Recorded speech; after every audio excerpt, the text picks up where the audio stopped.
अस्सलाम वालेकुम व्यूवर्स, मैं हूं आपका इंस्ट्रक्टर शाजिब कमाल फ्रॉम onlineustad.com। जे क्यू पर हमारी क्लास कंटिन्यूड है। इस ट्यूटोरियल में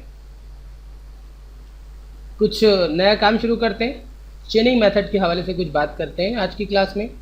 गुज़िश्ता क्लास में हम लोगों ने मज़ीद एक स्पेशल सेलेक्टर का इस्तेमाल किया था जिसका नाम दिस था। अभी भी दिस का इस्तेमाल ही करते हुए आगे काम करेंगे, लेकिन अब की दफ़ा चेनिंग मेथड का इस्तेमाल करेंगे। मिसाल के तौर पर अब आप चाहते हैं कि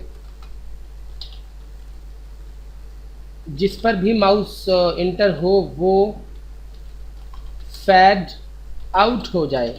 रिफ्रेश, देखिए आउट हो गया, आउट हो गया, आउट हो गया, आउट हो गया। ठीक है ना। जिस पर माउस इंटर होता जा रहा है वो आउट होता जा रहा है,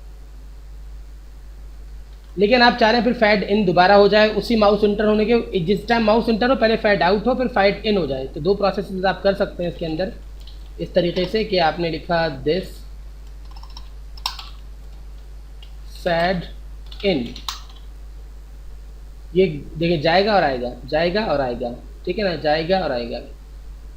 दो इफेक्ट आपने एक साथ दे दिए। ठीक है ना, फैड आउट होता है फिर फैड इन होता है। तो सेलेक्टर दोनों में सेम है, सेलेक्टर दोनों में सेम है।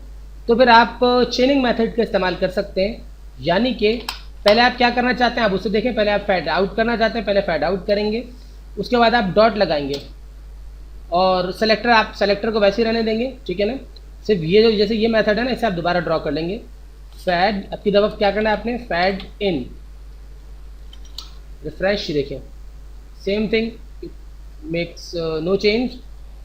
उसके बाद आप और अगर कोई आप देना चाहें डॉट स्लाइड अप, फिर आपने यूँ फिर डॉट, एक्चुअली आपका जो है ना ये पहले डॉट आता है उसके बाद पूरा इफेक्ट आता है फिर पैरेंथेसिस आते हैं। ठीक है ना, इस तरीके से सेलेक्टर आपका वही है दिस, यानी कि जब माउस इंटर हो तो पहले फैड आउट हो जाए, जिस पर माउस इंटर हो वही दिस का मतलब यही है ना।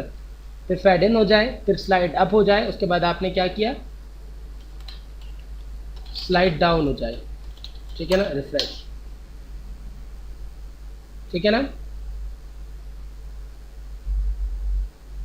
जिस पर आपका माउस है पहले वो जाए, इस तरीके से आपने एक छोटी सी एनिमेशन बना दी है जो कि अच्छी लग रही है। ये है चेनिंग मेथड। ठीक है, चेनिंग मेथड के साथ साथ एक चीज़ और मैं बता दूं आपको, अब तक मैंने फैड टू पर काम नहीं करवाया है। फैड टू क्या होता है, फैड TO2। ठीक है ना, फैड टू पर ये होता है कि दो पैरामीटर्स आते हैं, number one speed, number two opacity. Opacity जो आप देते हैं जिससे आपका डेटा जो है लाइट और डार्क हो जाता है। मैं आपको दिखाता हूँ, ओपेसिटी मैं दे देता हूँ जैसे कि 0.4। तो नतीजतन मैं इसको फिलहाल बंद कर दे रहा हूँ। ठीक है ना, जे क्लिक करनी। देखिए नतीजतन क्या होगा, आपका जो काम है उसका, अच्छा जी मैंने ये नहीं लगाया था ना। देखिए एलिमेंट्स लाइट हो गए ना, ट्रांसपेरेंसी बढ़ा देता है ये। अगर आप ओपेसिटी 2 कर देंगे तो मोस्ट ट्रांसपेरेंट हो चुकी है। फिर अगर आपने ओपेसिटी 6 कर दी तो नॉर्मल की तरफ आ रहे हैं, और अगर आपने ओपेसिटी 1 कर दी तो फुल ओपैक हो जाएगा। ठीक है ना, तो ओपेसिटी आप देते हैं यहाँ पर जे क्यूरी में इसके ज़रिए 0.4। पहले स्पीड दे दिया आपने, फिर कॉमा लगा के ओपेसिटी कितनी हो जाए वो आपने गिवन कर दिया। उसके बाद अब आप इधर देखेंगे रिफ्रेश, जिस पर माउस जा रहा है देखिए लाइट हो रहा है। ठीक है, ये है हमारा जो काम हम कर रहे हैं। आपने स्पीड एक्सचेंज कर दी 500 से, थोड़ा सा तेज़ हो रहा है। फिर उसके बाद आपने फ़ौरन बाद दोबारा फैट 2 लगा दिया, यहाँ पर भी आपने 500 स्पीड दे दी, कॉमा 0। उसके बाद हमें बंद कर दिया दोबारा। ही देखिएगा स्पीड आप थोड़ी सी और लाइट कर दें, स्पीड आप 200 एंड 200 कर दें। ठीक है ना, ठीक है, जिस पर माउस जा रहा है वो एक दफ़ा ब्लिंक सा कर रहा है, यानी कि ट्रांसपेरेंट हो जाता है। फ़ौरन बाद दूसरे मेथड को रीड करता है। ये प्रोसेस जो है 0.2 सेकेंड के अंदर कंप्लीट हो जाता है। उसके बाद फिर ये वाला पॉइंट शुरू, ये वाला जो है आपका शुरू हो जाता है फंक्शन। इस तरीके से आप अपनी वेबसाइट को डिज़ाइन कर सकते हैं चेनिंग मेथड इस्तेमाल करते हुए, और फैड 2 के मेथड के ज़रिए आप ओपेसिटी को चेंज कर सकते हैं।